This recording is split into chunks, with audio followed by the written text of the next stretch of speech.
reasons and causes of the sexual dysfunctions can be various.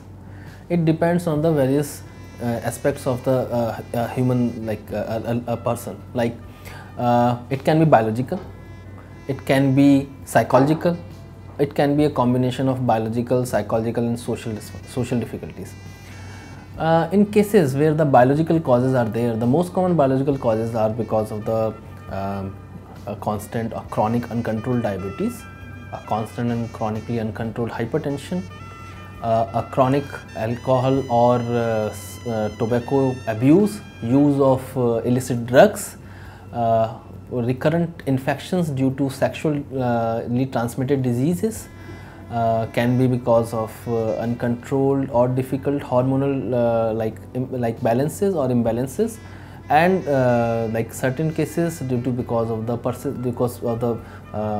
like degeneration of the neuronal system which controls the sexual like activity of a person.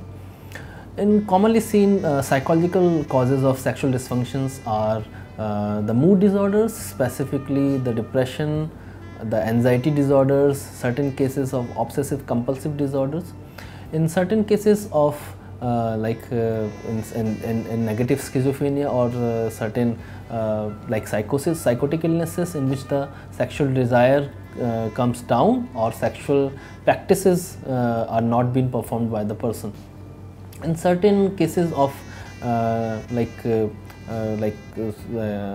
social situations, specifically the lack of the privacy, specifically in a populated country like ours, and in which the there are small houses and there are many people living in a small house. The lack of the social lack of the privacy causes sexual dysfunction in many of the partners. In most of the cases, over the time, all these three becomes, they muddle up, and it gives a picture of a combination of biological, psychological and the social aspect leading to the sexual dysfunction.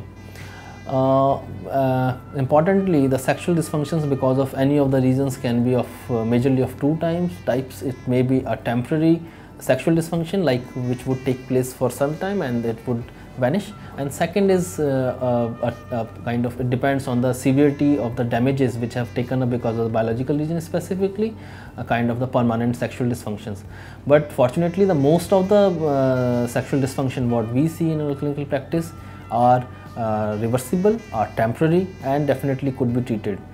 Most importantly, a proper treatment should be offered at the very early phases of the sexual dysfunction, because of lack of sexual dysfunction or because of the sexual dysfunction. Many of the people, they start feeling low, they at times become suicidal, or they feel that their life is not worth living. So definitely an identification of the cause is very important in treating all the sexual dysfunctions.